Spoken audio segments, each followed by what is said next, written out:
பண்ண வேண்டாம். எல்லாத்துக்கும் என்னுடைய பணிவான வணக்கம் தெரிவிச்சுக்கிறேன். நான் எடுத்த படங்கள் எவ்வளோ ஸ்ட்ராங்காக இருந்தது, எப்படி இருந்தது, என்ன அப்படிங்கிறத வந்து பிரமாமா நம்ம ராமநாத் சார் வந்து சொன்னார். இன்னும் அதை வந்து எப்படி ஒரு பாடமாக எடுத்துக்கிட்டு எவ்வளோ தெம்பாக இருக்கார் அப்படின்னு சொல்லிட்டு நிறைய மீட்டிங்கில் அவர் இந்த நன்றி சொல்லுவார், அந்த முருங்கா மேட்டர் மட்டும். ஸோ இந்த படத்தினுடைய ப்ரொடியூசர் வந்து முத்துகிருஷ்ணன் ஏதோ படிப்பு சம்மந்தப்பட்ட அவர்லேருந்து வந்து சினிமா எடுத்திருக்காரு அப்படின்னு சொன்னாங்க. படிப்பு சம்மந்தப்பட்டதுலேருந்து வந்தாங்கன்னா பெரும்பாலுமே படிக்கும்போது காலத்தில் சினிமானா யாருக்கும் பிடிக்கவே பிடிக்காது. சினிமானாவே அடி தான் உலகம். படிக்கிற ஸ்கூல்லேயும் சரி, வீடுகள்லேயும் சரி. ஆனால் அவர் தைரியமாக சினிமா எடுக்க வந்திருக்காரு அப்படின்னு சொன்னோம்னா அவருக்கு அந்த பற்றுதல், அந்த சினிமா மேலே அவருக்கு ஏதோ ஒரு ஆர்வம், அதில் இருக்கிற ப்ளஸ் என்ன அப்படிங்கிறது, அதில் நல்ல விஷயங்கள் என்னங்கிறது தெரிஞ்சுக்கணும். ஏன்னா நாங்கள் ஸ்கூலில் படிக்கும்போது கிளாஸுக்கு கட்டடிச்சுட்டு ஒரு 2-3 பசங்க சினிமாவுக்கு போயிட்டாங்க. அடுத்த நாள் வந்து தெரிஞ்சு போச்சு வாத்தியாருக்கு. உடனே கிளாஸில் எந்திரிங்களா அப்படின்னு சொல்லி எழுப்பி படத்தை பற்றி எங்கடா போயிருந்தீங்க நேற்று அப்படின்னா இது முழிச்சு அதுக்கப்புறம் சொல்லுங்கடா கட்டடி சினிமாவுக்கு தானே போனீங்க அப்படின்னு சொன்னேன். ஆமாம் சார். என்ன அப்படி என்னடா படத்துக்கு போனீங்க அப்படின்னா பேர் மாற்றி சொல்ல வேண்டாமா அவனுக்கு, எதார்த்தமாக இது கொஞ்சம் குமரி அப்படின்னாங்க. அதுக்கு தான் ஸ்பெஷலாக அடி விழுந்தது. என்ன கொஞ்சம் குமரி பார்க்குற வயசாடா உங்களுக்கு அப்படின்னு சொல்லி அது சொல்லும்போது எதார்த்தமாக மாட்டிட்டோங்கும் போது உளறிட்டு சொல்லிடுவாங்க. அது மாதிரி வாத்தியார்கள் சினிமா அப்படின்னு சொன்னாலே நிறைய வாத்தியார்களுக்கு வந்து பிடிக்காது. ஆனால் அவர் சினிமாவே எடுக்க வந்திருக்காரு அப்படின்னு சொல்லும்போது ரொம்ப ஆச்சரியமாக இருக்குது. அதுலேயும் அருண் வந்து அவரும் ஈரோட்டுக்காரரு. ஸோ ஈரோட்லேருந்து வந்தாங்க. நானும் ஈரோடு கோஸ் ஆஸ்பத்திரியில் பிறந்த ஆள். ஸோ ஈரோட்லேருந்து அந்த சைடெல்லாம் வரும்போது முதல்ல யோசிப்பாங்க சினிமாவுக்கு வர்றதுக்கு. இன்றைக்கி எல்லாருமே வந்து தைரியமாக ஃபாலோ பண்ணிட்டுருக்காங்க. அவர் எங்கிட்ட வந்து இந்த ஷார்ட் ஃபிலிம் எடுத்து அவார்டில் நாளை இயக்குனர் அதுலாம் வந்து எங்கிட்ட பரிசு வாங்கியிருக்கேன் அப்படின்னு சொல்லி சொன்னார். எனக்கு ஞாபகம் இல்லை, நிறைய பேர் வர்றதுனால எனக்கு ஞாபகம் இல்லாமல் போச்சு. ஸோ இந்த படத்தினுடைய பேயை வந்து நான் அங்கே பார்த்தேன். இதுக்கு முன்னால் டப்பிங் பேசிகிட்டு இருந்தேன். விஜய் படம் அங்கே மொட்டராஜேந்திரன் வெயிட்டிங்கில் இருந்தார் எனக்கு அப்புறம் அவர் பேசுகிறதுக்காக. அதனால் அவரை பார்த்தோன்னே அவரே இருட்டு விட்டாலே போதும், கொஞ்சம் வெறும் செல்லுட் மாதிரி லைட் விட்டாலே அதுலேயே பயம் வந்துடும். அப்புறம் அவர் பேசுகிறது வேறு. ஸோ மெயின் இந்த படத்துக்கு ஹீரோவே அவர் தான் அப்படின்னு சொல்லுவாங்க. பேய்னா எனக்கு எப்பவுமே, நானும் சின்ன வயசுலேருந்து பேய்னா எனக்கு ரொம்ப பிடிக்கும். என்னென்னா அந்த கதையை கேட்குறது, அந்த பேய் சம்மந்தப்பட்டதெல்லாம் சொல்கிறது, அதெல்லாம் ரொம்ப இன்ட்ரெஸ்டிங்காக இருந்தது. ஒரு ஸ்டேஜுக்கு அப்புறம் தான் அந்த பேய் அப்படிங்கிறதுலாம் உடன்பாடு இல்லாமல் போச்சு. என்னென்னா எங்கள் வீட்டுக்கிட்ட கேரம் போர்டு ஆடிட்டு நைட்டில் புறப்பட்டு போவோம். அது இங்கே கிளப்பு அப்படின்னு சொன்னால் எங்கள் வீடு இங்கே இருக்குது. இப்படி ஒரு சந்தில் இப்படி போய் இந்த சந்தில் இப்படி திரும்பினோம்னா உடனே வீடு வந்துடும். ஆனால் எங்கள் நேரம் வந்து இந்த கார்னர் வீட்டில் சூசைடு பண்ணி செத்து போயிட்டு வந்துட்டேன். அதனால் வழக்கமாக இப்படி வந்து இப்படி ஈஸியாக போயிடுவோம். இப்போ வேறு வழி இல்லாமல் இப்படி சுற்றி ஊரை சுற்றி அப்படி சுற்றி அதுக்கப்புறம் இங்கே வர வேண்டியது. ஆனால் இவ்வளவு தூரம் ராத்திரியில் சுற்றிட்டு வரணுமே அப்படின்னு சொல்லிட்டு மெல்ல அப்படியே நடந்து பயந்து வருவேன். வந்து இந்த கார்னரில் திரும்பி ஒரே ஓட்டமாக ஓடிடலாம் அப்படின்னு சொல்லிட்டு, அந்த மாதிரி நான் அவ்வளோ தூரம் சுற்றிட்டு போகிறதுக்கு இப்படியே போயிடலாமே அப்படின்னு சொல்லிட்டு அந்த கார்னர் வந்து அந்த வீட்டையே பார்த்துக்கிட்டு வருவேன். வந்து அப்படி இந்த செவரோரமாக அப்படி திரும்பலாங்கும் போது டக்குன்னு கீழேருந்து ஒரு ஆள் கருப்பு பெட்ஷீட்டோடு இருந்துச்சா, மணி எவ்வளோ ஆச்சு அப்படின்னு. அவன் தண்ணி வச்சுக்கிட்டு இருக்கிறான். தண்ணி அடித்தா பைப்பில் தண்ணி வரும், அதுக்கு போகணும், அதுக்கு அங்கே உட்காந்துருக்கான். அவன் கரெக்டாக நம்ம திரும்புகிற இடமா பார்த்து கேட்குறான், பக்குங்க. அதே மாதிரி வந்து இன்னொரு தடவை என்ன பண்ணேன், இப்படி போகணுமேனா மறுபடியும் ஊரை சுற்றிட்டு போகணுமே அப்படின்னா அங்கே ஒரு ஆதின்னு ஒரு பைத்தியம் வச்சுருந்தான். அவன் பேரெல்லாம் கரெக்டாக சொல்லிடுவான். அண்ணா பாக்கி அண்ணா அப்படின்னு சொல்லி பேர் சொல்லுவான். அப்புறம் அவனா பேச ஆரம்பிச்சிடுவான். யாராவது அண்ணா டீனா அண்ணா அப்படின்பா. இப்போ நம்ம தனியாக அங்கே நடந்து போகணும். இப்போ அந்த தடவை அங்கேருந்து அவ்வளோ தூரம் வரணும். அப்படியே பார்க்குறேன், அந்த வீட்டை பார்க்கும்போது கிராஸ் பண்ணி போகணுமேன்னு சொல்லிட்டு ஒரு பயத்துலேயே வந்து யோசனை பண்ணிக்கிட்டு வந்தேன். கரெக்டாக எங்கேயும் அங்கே அந்த சைடில் அங்கே வந்தான். ஆஹா பரவாயில்ல, துணைக்கு ஒரு ஆள் இருக்கானல்ல, பைத்தியமாக இருந்தால் கூட பரவாயில்ல, அவனை வச்சுக்கிட்டு அப்படியே கிராஸ் பண்ணி போயிடலாம் அப்படின்ட்டு. என்ன ஆதி அண்ணா டீனா வா வா டீ சாப்பிட்லாம் அப்படின்னு சொல்லிட்டு அங்கேருந்து அப்படியே கூப்பிட்டுக்கிட்டு அந்த வீட்டுக்கிட்ட வரும்போது அவனை அந்த பக்கம் கூப்பிட்டு நான் இந்த பக்கம் அப்படியே அந்த ஓரமாக வந்துக்கிட்டு இருந்தேன். அண்ணா டீனா அப்படின்னு. இல்லைடா டீ மட்டும் போதுமா, ஏதாவது பண்ணுக்குன்னு அது இது அப்படின்னு சொல்லிட்டு அப்படியே பேச்சு கொடுத்துட்டு அந்த வீட்டு பக்கத்தில் வந்தேன். அவன் அவ்வளோ தூரம் பொறுமையாக வந்தவன் அந்த கரெக்டாக அந்த வீட்டு வாசல் அட போனான் ஒன்றும் வேண்டாம் அப்படின்னு போயிட்டான். அவ்வளோ தூரம் பாதுகாப்பாக வந்தேன், கரெக்டாக அங்கே ஒன்றுங்க விட்டு ஓடிட்டான். ஸோ இதெல்லாம் என்னென்னா பேய் அப்படின்னு சொல்லும்போது பயம். ஆனால் அது கொஞ்சம் நேரம் கழித்து பார்த்தோம்னா அதுக்கப்புறம் அதே காமெடி ஆகி போகும். என் பையன் சாந்தனு படம் பார்க்கும்போது சின்ன வயசுலேருந்து பேய் படம் அப்படின்னு சொன்னால் பார்க்காதரன்னு சொன்னால் கேட்க மாட்டான். ஆனால் படம் பார்க்கணும். அந்த தலைகாணிகள்லாம் எடுத்து இப்படி வச்சுட்டு கண்ணு மட்டும்தான் தெரியும், அப்படி வச்சுக்கிட்டு படம் பார்ப்பான். ஏன்டா அவ்வளோ கஷ்டப்பட்டு பார்க்குறேன் அப்படின்னு சொன்னோம்னா இல்லை அது பிடிக்குது, நல்லா இருக்குது அப்படிங்கிற மாதிரி சொல்லுவோம். ஸோ பேய் படம் அப்படிங்கிறது, பேய் அப்படிங்கிறதெல்லாம் வந்து ஒரு நாள் நான் சினிமா பார்த்துருந்தேன். இப்போது ஒரு 3-4 வருஷத்துக்கு முன்னால் இந்த லேப்டாப்பில் வச்சு படம் பார்த்துக்கிட்டு இருந்தேன். அது வந்து இந்த இங்கிலீஷ் படம், அது ஆக்ஷன் படம். திடீர்னு நடுவில் ஒரு ஹாரர் படமாக வந்தது.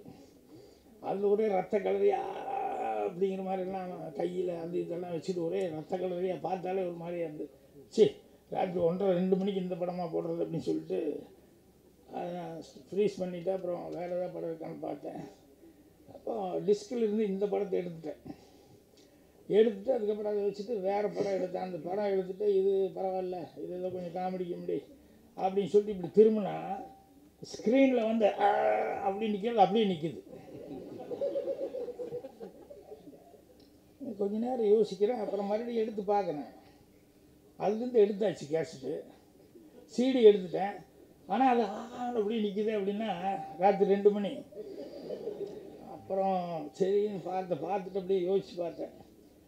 சரி இது ஏதோ எலக்ட்ரிக் இது எடுத்துட்டா கூட கொஞ்சம் நேரம் அது அப்படியே ஃப்ரீஸ் ஆன மாதிரி இருக்கும் போலுக்கு அப்படின்னு சொல்லிட்டு மெல்ல பூர்ணிமாவை எழுப்பலாமான்னு நினச்சேன். அம்மா இது எடுத்துட்டேன் ஆனால் பாரு அப்படின்னு சொன்னோம்னா அவ்வளோதான், அவங்க அதுக்கப்புறம் தூங்கவே மாட்டாங்க.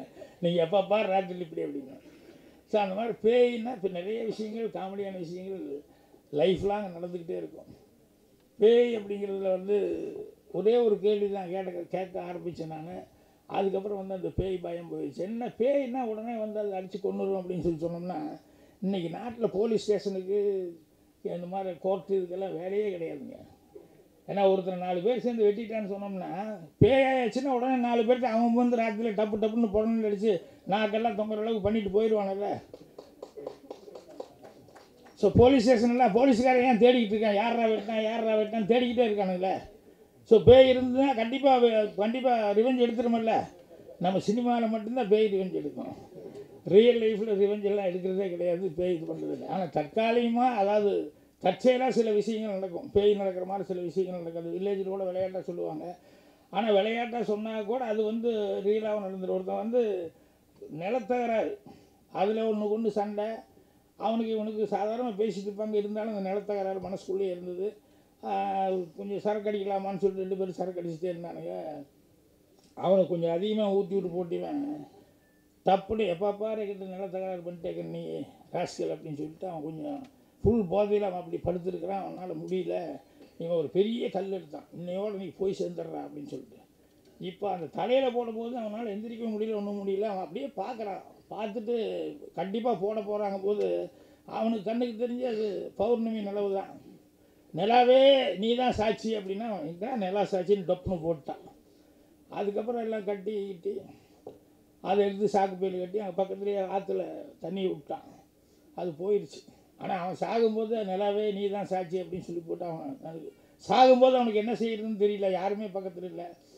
அப்புறம் ஒரு 3-4 வருஷம் ஆகிப்போச்சு. 4-5 வருஷம் கழித்து இவர் நல்லா சாப்பிட்டு ஒரு நாள் வந்தோடனே ஒய்ஃப் பக்கத்தில் கட்டல் போட்டிருக்கு, வெத்தலை பாக்கெல்லாம் மடிச்சது எல்லாம் மடித்து வாயில் போட்டுக்கிட்டு அப்படியே மல்லாக்க படுத்து கால் மேல் கால் போட்டு அப்படியே ஒரு சேட்டு கொடுங்க வீடியோ அதை எடுத்துகிட்டு அப்படி பற்ற வச்சு அப்படி பார்த்தாரு. அன்றைக்கின்னு பார்த்து நிலாவை பார்த்தோன்னே அவன் சொன்னது ஞாபகம் வந்துடுச்சு. நிலாவே நீ தான் சாட்சின்னு கேட்கன்னு சிரிச்சிட்டான். சம்சாரம் கேட்டது எதுக்கு சிரிச்சு? இல்லை ஒன்றும் இல்லை. அட சொல்லுங்க என்ன? இல்லை அந்த பக்கத்து தோட்டத்துக்காரங்க. ஆமாம் இருந்தாலும் இங்கேயே காணாமல் போயிட்டேன். காணாமலாம் போகலை, கல்லை தூக்கி போட்டு நான் தான் அனுப்பிச்சிச்சு. என்ன சொல்கிறீங்க? ஆமாம் அப்படியாண்ணா? ஆமாம். இல்லை அவன் சொன்னான் கல்லை தூக்கி போடுது, நிலாவே நீ தான் சாட்சின்னு. நீ நிலா எங்காவது வந்து சாட்சி சொல்லுவான், அதுதான் அதனால சிரித்தேன் அப்படின்னா. கட் பண்ண காலையில் இந்த பொம்பளை தண்ணி செஞ்சிட்ருக்கா. பக்கத்து பொம்பளைகிட்ட, விஷயம் தெரியுமா உனக்கு? என்ன நாள் காணாமல் போயிட்டானல்ல, என் புருஷங்காரன் தான். என்ன என் புருஷங்காரன் தான் போட்டான். அப்படி ஆரம்பித்து அவ்வளோதான். சாயங்காலத்துக்குள்ளே போலீஸ் மொத்தமாக வந்துட்டாங்க. வந்து அப்படியே பிடிச்சி தூக்கி கொண்டு போயிட்டாங்க.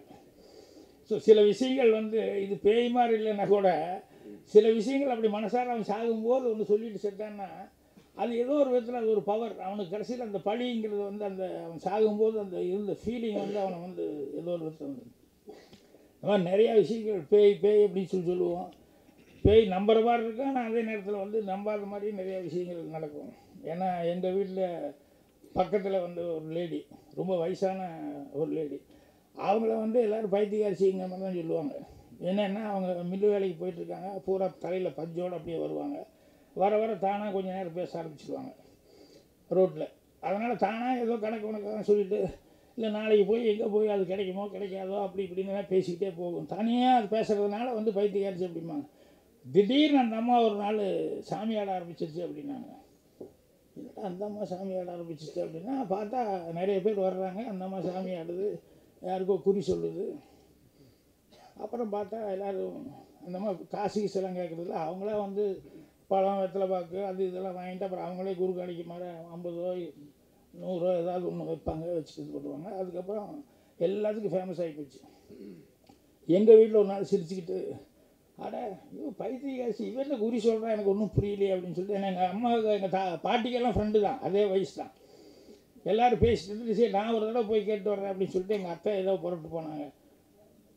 வா பொண்ணி உட்காரு அப்படின்னு சொல்லி உட்கார சொல்லிட்டு திடீர்னு அந்த அம்மா சொல்லிச்சு, 1 2 3 4 5 6 மெம்பர்ஸ் உங்கள் வீட்டில் முந்தானத்து இந்த பைத்தியக்காரிசி இவ குறி சொல்கிறா சரியாக வருமானு ராத்திரியில் 7 மணிக்கு பேசிட்டு இருந்தீங்க கரெக்டா அப்படின்னு எங்கள் பாட்டி ஆடி போயிட்டாங்க. எங்கள் அத்தையெல்லாம் என்னடா அப்படின்னு சொல்லிட்டு அப்புறம் பார்த்தா கடைசியில் அந்த அம்மா உண்மையிலேயே அதை எப்படி குறி சொல்கிறாங்க என்னென்னு எனக்கு தெரியவே இல்லை. நான் ஒரு நாள் சாதனம் எதார்த்தமாக உட்காந்துருந்தேன் டென்ட்டில். அந்த அந்த ஏரியாவிலேருந்து நான் குடி வந்து ரொம்ப நாள் ஆகிப்போச்சு. ஒரு 7-8 வருஷம் கழித்து மறுபடியும் இந்த ஏரியாவில் ஏதோ ஒரு தேட்டரில் படம் பார்க்க போகும்போது அந்த டென்ட்டுக்காரன் வந்து எனக்கு தெரிஞ்ச ஃப்ரெண்டு, அது என் வயசுக்காரன் அப்படிங்கிறனால வாசல் உட்காந்து பேசிகிட்டு இருக்கும்போது பார்த்தா இந்த அம்மா கீழே உட்காந்துருந்தாங்க அடுத்த ஷோ பார்க்குறதுக்காக. டென்ட்டுங்கும் போது தரையில் தானே, வெளியே வந்து அந்த கேட்டுக்கிட்டு கீழே உட்காந்துருந்தாங்க. அப்புறம் எனக்கு கஷ்டமாக இருந்தது பார்த்துட்டு. என்னம்மா அப்படின்னு சொல்லிட்டு, இந்த அம்மா இப்படி தனியாக கீழே உட்காந்துருக்க, இப்படி குறியெல்லாம் சொல்கிறம்மா வாசி அப்படின்னு சொல்லிட்டு, அப்புறம் நாங்கள் இந்த ஆஃபீஸுக்கிட்டேருந்து அங்கே ஒரு சேர் போட சொல்லி அப்புறம் அந்த அம்மாவை கூப்பிட்டு வர சொல்கிறேங்க. அப்புறம் அந்த அம்மா எதுக்கு அப்படின்னு, இல்லை வாங்க இங்கே உட்காருங்க. இப்போ நான் அந்த இடத்துலேருந்து வந்து 7-8 வருஷத்துக்கு மேலே ஆகிப்போச்சு. யார் தம்பி ஏன் என்ன இங்கே உட்கார சொல்கிறீங்கன்னு. அப்புறம் நான் சொன்னேன் நான் பாக்கியம் பாக்கியன்னா அப்படின்றது. அப்புறம் இந்த மாதிரி தாயம்மா அவங்க பேரன், ஓ பிடக்கலை தாயம்மா அப்படின்னு சொல்லி ஆரம்பித்து அவங்க பேரன் தான் நீ அப்படின்னு. ஆமாண்ணே, பரவாயில்லப்பா எல்லாம் நல்லா இருக்கீங்களா அப்படி இருக்கீங்களா அப்படின்னு. அப்புறம் அப்படியே பார்த்துக்கிட்டே இருந்து திடீர்னு கொஞ்ச நேரம் நின்றுச்சு, ஒன்றுமே பேசலை. இவங்க அண்ணன் ஒரு தப்பு பண்ணிட்டாப்பா, உன் கூட இருந்தவனை வந்து அடித்து அந்த பையனுக்கு இன்னும் கூட வலிச்சிட்டு இருக்குன்னா அவன் பக்கத்துலேயே இருக்கிறான். ஏன்னா 3 பேர் சேர்ந்து தான் ஏதோ தப்பு பண்ணோன்னு எங்கள் அண்ணங்கிட்ட அடி வாங்கணும். நான் அவனை பார்க்குறேன், அவன் அப்படியே தலையாட்டுறான். ஆமாம், எனக்கு ஒன்றுமே புரியல. அப்புறம் திடீர்னு பார்த்தது, நான் சொல்கிறேன், நான் முருகன் சொல்கிறேன், நீ இந்த ஊரில் இருக்காத, நீ இப்போவே இந்த ஊர் விட்டு போ, நீ இந்த ஊரில் இருக்கக்கூடாது, இங்கே நீ நல்லா இருக்க மாட்டே, இந்த ஊர் விட்டு போ, நீ நல்லா வருவேன், நான் முருகன் சொல்கிறேன் அப்படின்னு. நான் ஏற்கனவே ஊர் விட்டுக்கு போகிற ஐடியாவில் தான் இருந்தேன். 10ஆவதுக்கு இந்த அம்மா வேறு இப்படி சொல்லிச்சு அப்படின்னு சொன்னோடனே அதுக்கப்புறம் உண்மையிலேயே நான் புறப்பட்டு வந்தேன்.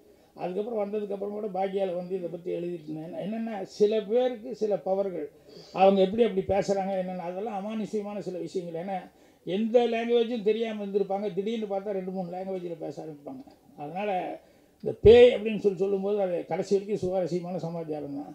அதில் வந்து இப்போ இன்றைக்கி வந்து 6ஆம் திணை அப்படின்னு சொல்லும்போதே நான் காலையிலேருந்து டைட்டில் என்னடான்னு சொல்லி யோசனை பண்ணிட்டு இருந்தேன், நேற்றுலேருந்து கொடுத்துட்டு போனதுலேருந்து. அப்புறம் தான் சரி 6ஆம் திணைன்னு புதுசாக 6வது அறிவுன்னு சொல்லி 7ஆம் அறிவுன்னு சொல்கிற மாதிரி ஒரு 6ஆம் திணைன்னு சொல்லி பேர் வச்சுருக்காரு அப்படின்னு சொல்லிட்டு.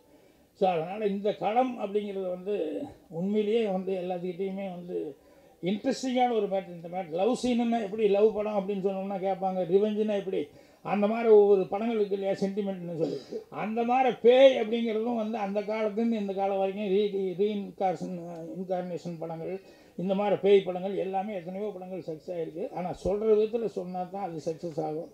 ஸோ கண்டிப்பாக நல்ல களம் எடுத்திருக்காங்க. ஸோ அதுக்கு உண்டான ஆர்டிஸ்ட்டுகள் வந்து ஒரு பெருசாக யாரையும் நம்பலை, இந்த ஆர்டிஸ்ட் அந்த ஆர்டிஸ்ட் அப்படின்னு சொல்லிட்டு. அது என்னென்ன ஸ்கிரிப்டை மட்டும் நம்பியிருக்காரு.